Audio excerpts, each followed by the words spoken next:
अल्लाह के नबी की विलादत का मकसद, हुजूर अलैहिस्सलाम की विलादत का मकसद, आने का मकसद बिअसत है, नबूवत है, रिसालत है, शरीयत है, सीरत है, इनकलाब है, तब्दीली है। हुजूर आए, मेरे आका की आमद से क्या हुआ? अकीदे गंदे थे, अच्छे हो गए, अमल बुरे थे, अच्छे हो गए, लोग फसादी थे, पुरअमन हो गए, बेहया थे, हयादार बन गए, फहाशी वाले थे। और आज दुनिया के अंदर वो हया और शर्म के मुबल्लिग बन गए, चोर और डाकू थे, अमीन बन गए, बेनमाजी थे, नमाजी बन गए, बैतुल्लाह का नंगे तवाफ करने वाले थे, अब रब के पुजारी बन गए, अल्लाह के नबी के कुरान के पढ़ने वाले बन गए, नबी की सुन्नत पर अमल करने वाले बन गए। तिजारत में सदाकत आई, तिजारत में अमानत आई, लोगों फिर मालिक में खौफे खुदा आया, मजदूर के अंदर अमानत आई, कुव्वत आई, ताकत आई और पूरी दुनिया में एक इनकलाब बर्पा हो गया।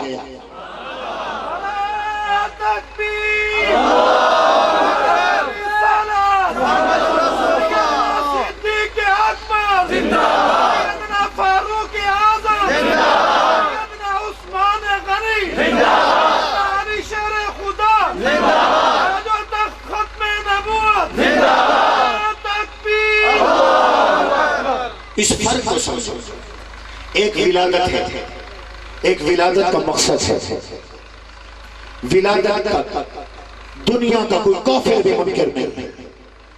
अबू जहल ने भी नबी की विलादत का इनकार नहीं किया था, अबू लहब ने भी नबी की विलादत का इनकार नहीं किया था, बल्कि नबी की विलादत की खुशी में बांदी सुहैबा को आजाद कर दिया था। उतबा भी मुनकिर नहीं था, शैबा भी मुनकिर नहीं था, उमैया भी मुनकिर नहीं था। लोगों, दुनिया का कोई काफिर, कोई यहूदी, कोई ईसाई, कोई हिंदू, कोई सिख, कोई बुद्ध, दुनिया का कोई तहरिया, हत्ता कि कम्युनिस्ट रब के वजूद का मुनकिर, वो भी नबी की विलादत का मुनकिर नहीं था। आज भी अमेरिका नबी की विलादत का मुनकिर नहीं है, आज भी मगरिब नबी की विलादत का मुनकिर नहीं है। विलादत को सारे मानते हैं, लेकिन विलादत एक वाक़या था। विलादत से मकसद सीरत, विलादत से मकसद इनकलाब, विलादत से मकसद अकीदे के इस्लाम, विलादत से मकसद अमल के इस्लाम, विलादत से मकसद कुरान का निज़ाम, विलादत से मकसद सुन्नत का निज़ाम, विलादत से मकसद लोगों को दुनिया के अंदर सदाकत है, सच्चाई है, दियानत है, अमानत है, रब की इबादत है, अल्लाह की ताअत है, अदब है, एहतराम है, एतिकादात है, इबादत है, मुआमलात है, अखलाक है, आदाब है और इस्लामी हुकूमत का क़याम है और उक़ूबात है, निज़ाम ममलिकत है, फर्द की इस्लाह है, घराने की इस्लाह है, पूरी मिल्लत की इस्लाह है, रूए अर्ज़ की इस्लाह है, जानवरों के हुकूक है और परिंदों के हुकूक है, हशरातुल अर्ज़ के हुकूक है, बड़ों के हुकूक है, छोटों के हुकूक है, माँ बाप के हुकूक है, औलाद के हुकूक है, गाँव के हुकूक है, दुकानदार के हुकूक है। ये हुजूर की आमद का मकसद है। फिर ये ज़मान के मुसलमानों, कल का काफिर वो भी हुजूर की विलादत की मकसद से मुनकिर था। 40 साल तक अबू लहब ने कोई इख्तिलाफ नहीं किया। 40 साल के बाद जब मेरे आका ने फरमाया क़ूलू ला इलाहा इल्लल्लाहु तुफ़्लिहून, तो यही अबू लहब पत्थर लेके खड़ा था और कह रहा था तब्बन लक या मोहम्मद अलहाजा जमातना। ये अबू जहल दुश्मन बन गया है। देखते ही देखते आंखें माथे पे रख ली है, दोस्त दुश्मन बन गए हैं, अपने पराये बन गए हैं। क्यों? अब नबी ने आमद का मकसद बयान किया है, अब अल्लाह के नबी ने सीरत बयान की है। इसलिए उलमाए हक कहते हैं बात हुजूर की सीरत की करो, हुजूर की सीरत की बात करो। और आज भी अमेरिका को तकलीफ है तो हुजूर की सीरत से है, आज भी बरतानिया को तकलीफ है तो हुजूर की सीरत से है, हुजूर के निजाम से है। आज का काफिर भी अगर उसको इश्काल है तो नबी की सीरत पर है, नबी के मिशन पर है, नबी के प्रोग्राम पर है। और नबी का मिशन अपनाओ, अल्लाह भी राजी है, अल्लाह का नबी भी राजी है।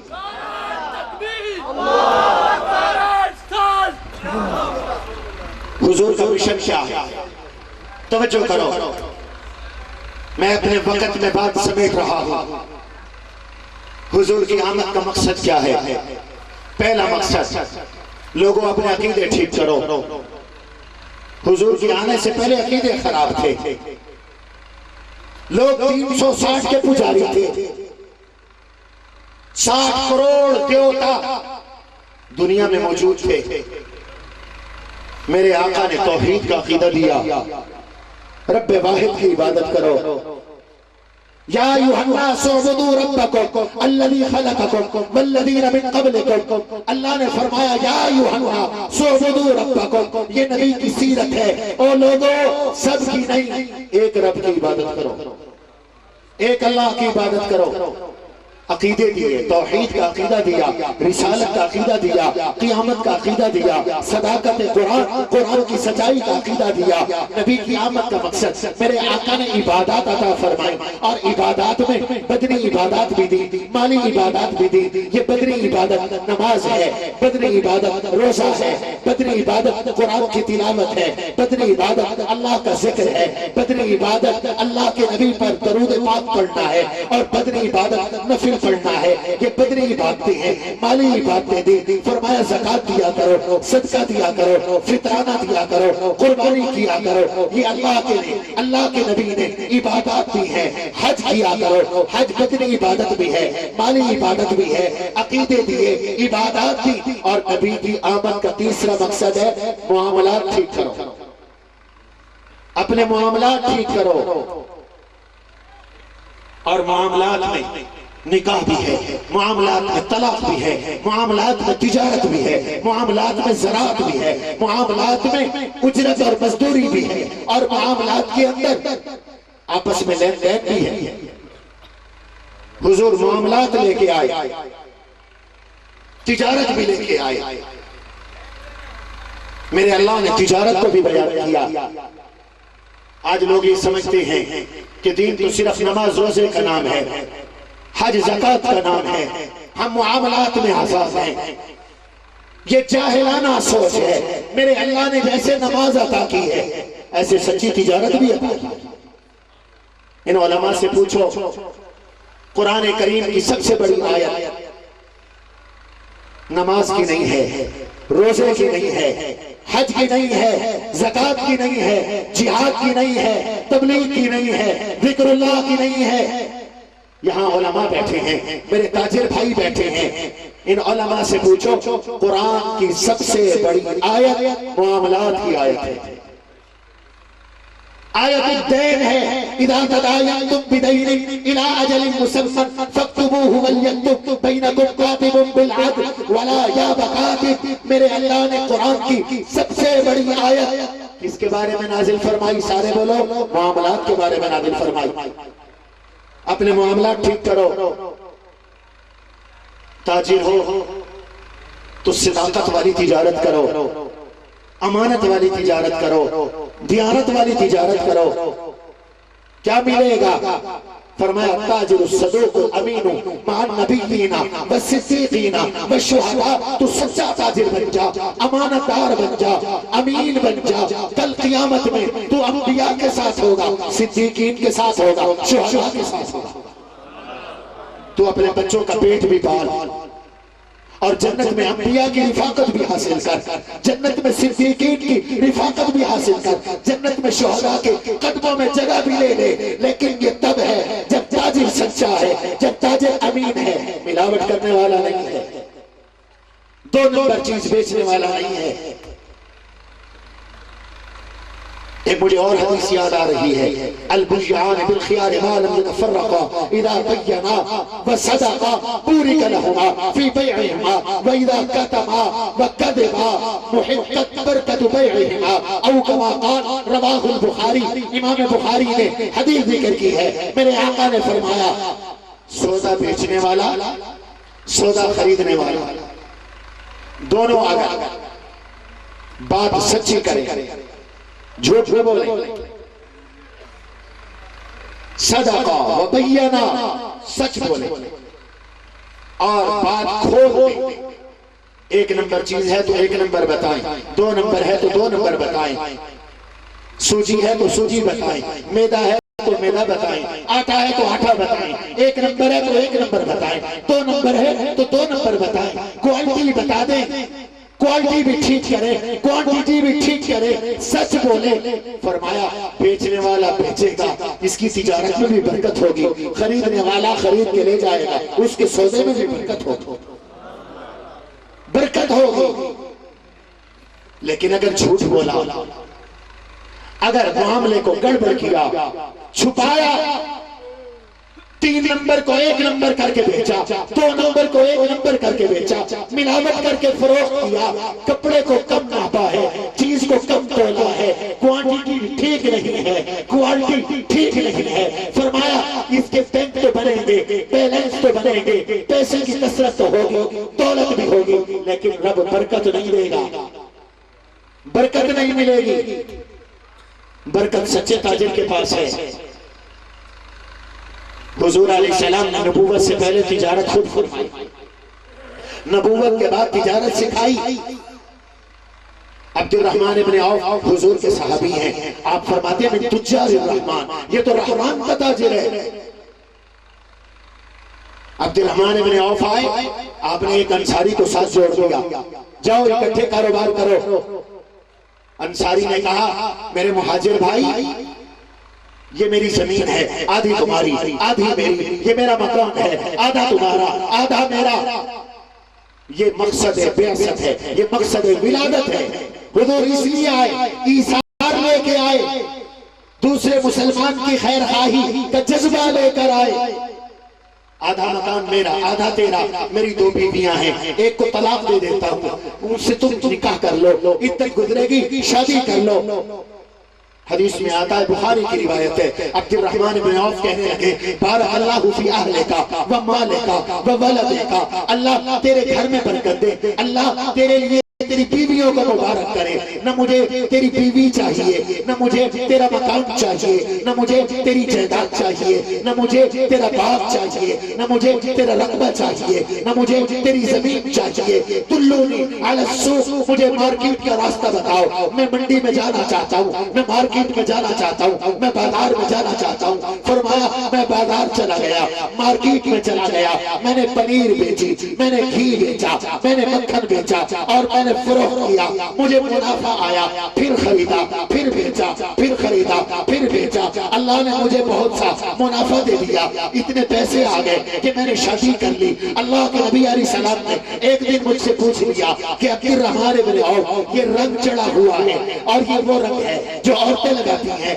तुम्हारे कपड़े पर ये सुफरा और जरफी कैसे आ गई है? फरमाया या रसूल अल्लाह, मैंने शादी की है, सादगी के साथ की है और बड़े आराम के साथ की है। अल्लाह के नबी अलैहिस्सलाम आपको भी नहीं बुला सका हूँ, इसलिए कि मेरी शादी बेतकल्लुफ हुई है। सहाबा की शादियां बेतकल्लुफ हुआ करती थी। फरमाया अच्छा तुझे मुबारक हो, तूने शादी की है तो महर भी दिया होगा, कितना महर दिया है?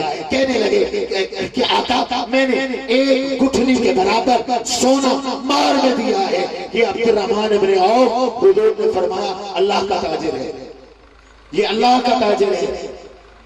हुजूर ने तिजारत सिखाई और एक उसूल ताजरो लेते जाओ। हुजूर अलैहिस्सलाम ने फरमाया रहिमल्लाहु रजुलन समहन इदा बाअ व इदा इश्तरा व इदा इक़्तज़ा। बड़ी अजीब हदीस है। रहिमल्लाहु रजुलन समहन, अल्लाह तो उस ताजिर पर रहम फरमा जो नरम तबीयत का मालिक हो, तबीयत की नरमी हो। इदा बाअ, सौदा बेचे नरमी के साथ, व इदा इश्तरा, सौदा खरीदे नरमी के साथ, व इदा इक़्तज़ा, और किसी से लेना हो तो तकाजा भी नरमी के साथ करे, उसकी मां बहन एक न कर दे, उसके साथ बदतमीजी ना करे, किसी इज्जतदार को जलील ना करे, नरमी करे। जो दीन गाहक के साथ नरमी सिखाए, दुकानदार के साथ नरमी सिखाए, कर्ज खा के साथ नरमी सिखाए, वो दीन दहशतगर्द हो सकता है बुलंद आवाज से? वो इस्लाम दहशतगर्दी की तालीम दे सकता है? आज दुनिया इस्लाम को बदनाम कर रही है। बाहर का काफिर कहता है कि इस्लाम दहशतगर्दी सिखाता है और पाकिस्तान का मुनाफिक कहता है मदरसा दहशतगर्दी सिखाता है। वो इस्लाम का नाम नहीं लेता, वो मदरसे का नाम लेता है। मैं कहता हूं रब्बे काबा की कसम, मेरा मजहब भी अमन वाला है, मदरसा भी अमन की जगह है कि गलत? ठीक कह रहा हूं कि गलत? इस्लाम अमन का मजहब है। क्यों? हुजूर अलैहिस्सलाम ने मुसलमान की तारीफ की है, मोमिन की तारीफ की है। ये ज़मान के मुसलमानों याद करके जाओ, मेरे आका ने फरमाया मोमिन कौन है, ईमान वाला कौन है? अल मोमिन मन अमिनहु नासु बवाइकहु, मोमिन वो है जिसकी तकलीफों से लोग महफूज हों, किसी को तकलीफ न देता हो, जो किसी को तकलीफ देने वाला ना हो। कत्ल करना तो दूर की बात है, तकलीफ देना, गुजरने में तकलीफ, बैठने में तकलीफ, चलने में तकलीफ, किसी को ठहराने में तकलीफ देने वाला भी ना हो जो तकलीफ देता है, मेरे आका उसको मोमिन मानने के लिए तैयार नहीं। फरमाया मोमिन वो है जो किसी को तकलीफ देने वाला ना हो। आका मुस्लिम कौन है, मुसलमान कौन है? फरमाया अल मुस्लिमु मन सलिम अल मुस्लिमून मिन लिसानिही व यदिही, मुसलमान वो है जिसकी जुबान से भी लोग महफूज हों, जिसके हाथ से भी लोग महफूज हों। जो दीन किसी को मुक्का मारने से रोकता है, किसी को ठोकर लगाने से रोकता है, किसी को गाली बकने से रोकता है, किसी के साथ तुर्श बात करने से रोकता है, किसी के साथ सख्त बात करने से रोकता है, जो दीन रुहमाउ बैनहुम कहता है, जो दीन रहिमल्लाहु रजुलन सबहन कहता है, वो दीन कभी दहशतगर्दी की तालीम नहीं दे सकता। वो दीन अमन का दीन है, वो दीन सलामती का दीन है। इस्लाम सलामती से है, ईमान अमन से है। और मेरे अल्लाह ने नबी के शहर को भी अमन वाला बनाया। मन दखलहु कान आमिना, जो मक्का में आ गया वो अमन में आ गया, उसने अमन लिया है। तो ना इस्लाम दहशतगर्दी सिखाता है, ना मदरसा दहशतगर्दी सिखाता है। नारे तकबीर, इस्लाम इस्लाम, मदारिसे दीनिया, मदारिसे दीनिया। मैं कहता हूं वजीर दाखिला साहब, आप कहते हैं 90% मदरसे मुल्क के खैर हाँ है, वो 10% मदरसे कौन से हैं जो दहशतगर्द हैं? उन्हें कौम के सामने पेश करो। पेश करना चाहिए कि नहीं करना चाहिए? मदरसों पर एतराज करते हो, एक दहशतगर्द का ताल्लुक मदरसे से नहीं है। अमेरिका में हमला हुआ, हमला आवर यूनिवर्सिटी के पढ़े हुए हैं, जो तुमने बताए वो यूनिवर्सिटियों के पढ़े हुए हैं, मदरसे का पढ़ा हुआ एक नहीं है। बर्तानिया में हमला हुआ, एक दहशतगर्द का ताल्लुक किसी मदरसे से नहीं है। मैं चैलेंज से कहता हूँ, पाकिस्तान में जितनी कार्रवाइयां हुई, कोई एक मदरसे का पढ़ा हुआ बताए? एक भी मदरसे का पढ़ा हुआ नहीं है। कभी आपने सुना ये जितने लोगों को फांसी दी गई, आपने सुना कि फुलां का ताल्लुक किसी मदरसे से था? बताओ, कोई मदरसे का था इसमें? अगर कोई है तो पेश करो। हम आपसे कहते हैं गलत इल्जाम मत लगाओ, हमें मुल्क में अमन अजीज है। रब्बे काबा की कसम, हम भी दहशतगर्दी के खात्मे के लिए कोशिश हैं। उलमा दहशतगर्दी का शिकार है, इस दहशतगर्दी ने निगल लिया है मेरे उम्मत के फकीह मुफ्ती निजामुद्दीन शाफी। ये दहशतगर्दी निकल गई। मुहद्दिस वक्त मौलाना मोहम्मद यूसुफ लुधियानवी शहीद को ये दहशतगर्दी निकल गई है।